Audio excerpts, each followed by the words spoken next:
Welcome to this edition of Basic Anatomy, Chapter 2, Lecture 2, Epithelial Glands. Here are three major salivary glands. As examples, they are shown on a dissected cadaver: the sublingual below the tongue, the submandibular close to the angle of the mandible, and the parotid gland behind the body of the mandible, ramus of the mandible. These are the major salivary glands.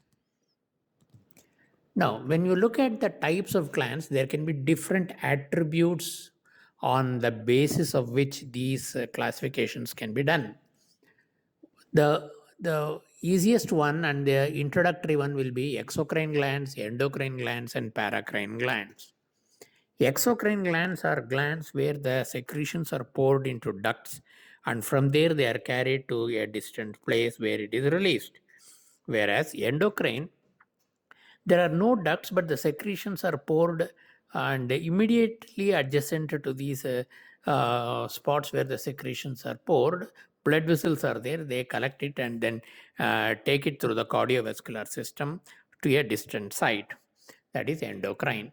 Paracrine, it is secreted in the immediate vicinity, and the action of the drug or the material secreted takes place in the immediate vicinity of the point of secretion. This is one way of looking at it.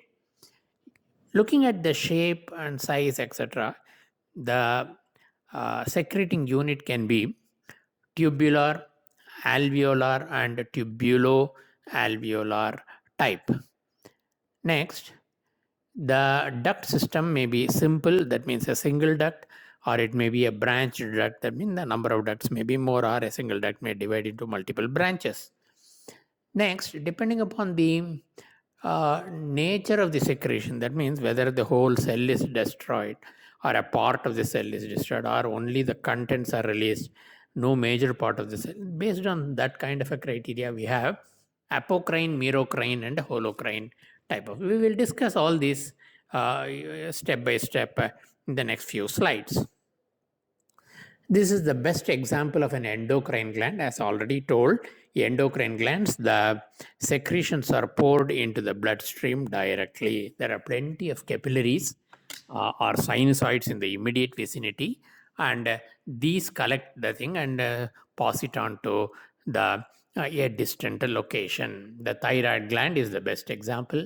The thyroid follicles are seen lined by cubicle cells, and there are two pointers. One is the golden yellow arrow, and the other one is the turquoise green arrow. Both point to the capillaries in between the thyroid follicles. Next, we will go in detail about the various um, uh, exocrine gland classifications. Now, here is a gland with one duct and one uh, tubular secreting unit. The tubular secreting unit in the upper diagram can be actually coiled. Sweat gland may be a very good example.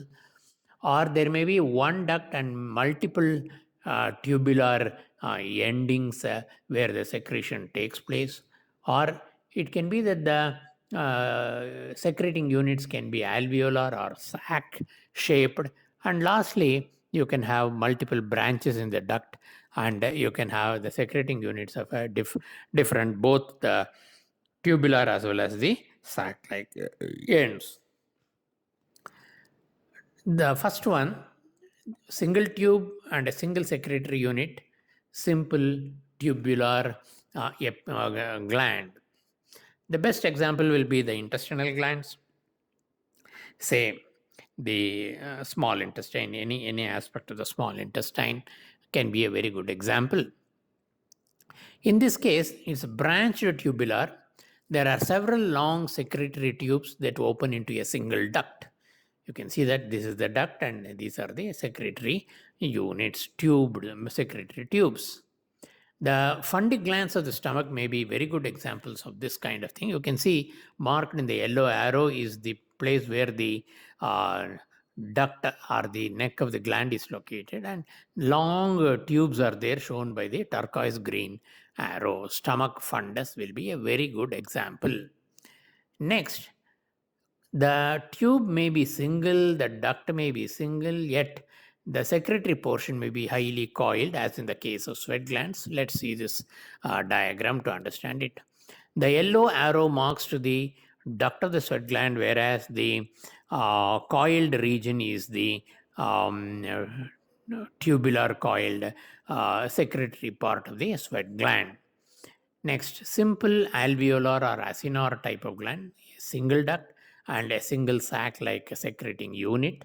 Compare it with the simple tubular, which we have discussed a little while ago.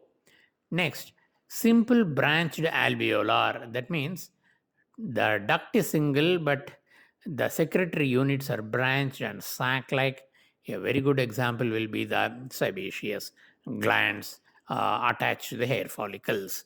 Next, compound tubular is yet another type variant where the duct is also multiple and the secreting units attached to these branched ducts are can be very well seen.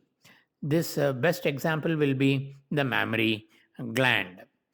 Lastly, you can have both the duct as well as the secreting units can be variant. Like, for example, there is branching ducts, there may be tubular secreting units, there may be sac-like secreting units.